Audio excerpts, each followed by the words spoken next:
संपूर्ण राज्यामध्ये भोंदूबाबा अशोक खरात याचं प्रकरण गाजत असतानाच वसईतील स्वयंघोषित धर्मगुरू ऋषिकेश वैद्य याने सुद्धा मी तुझा महादेव तू माझी पार्वती असं म्हणत एका 35 वर्षीय महिलेवरती बलात्कार केला असल्याचा धक्कादायक प्रकार वसईच्या माणिकपूर पोलीस ठाण्यामध्ये उघड झालेला आहे।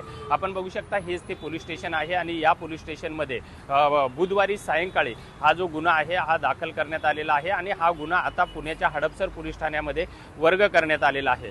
2023 मध्ये संबंधित पीडित महिला आणि हा भोंदूबाबा धर्मगुरू स्वयंघोषित जो आहे ऋषिकेश वैद्य याची फेसबुकवरून संबंधित महिलेची ओळख झालेली होती आणि त्याच ओळखीचं रूपांतर हे त्या महिलेच्या जो अध्यात्म आणि धार्मिकता याचा गैरफायदा घेऊन या ऋषिकेश वैद्यने तिला आपल्या जाळ्यामध्ये ओढून 2023 मध्येच पुण्याच्या हडपसर मांजिरी या परिसरामध्ये एका लॉजवर नेऊन तिच्यावरती अतिप्रसंग केलेला होता असा तिचा आरोप आहे।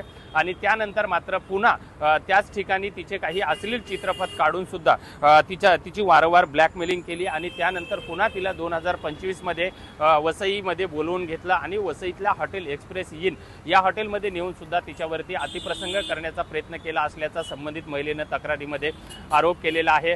सध्या हा जो गुन्हा आहे हा माणिकपूर पोलिसांनी आपल्याकडे दाखल करून तो पुण्याच्या हडपसर पोलीस ठाण्यामध्ये वर्ग करण्यात आलेला आहे। हा जो भोंदूबाबा जो आहे ऋषिकेश वैद्य ज्याला जो स्वतःला स्वयंघोषित धर्मगुरू सांगतो तो सध्या फरार असल्याचं पोलिसांकडून सांगण्यात आलेलं आहे।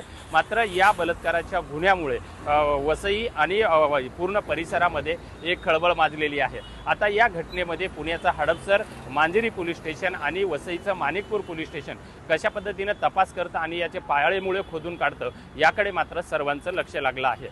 विजय गायकवाड, TV9 मराठी, वसई।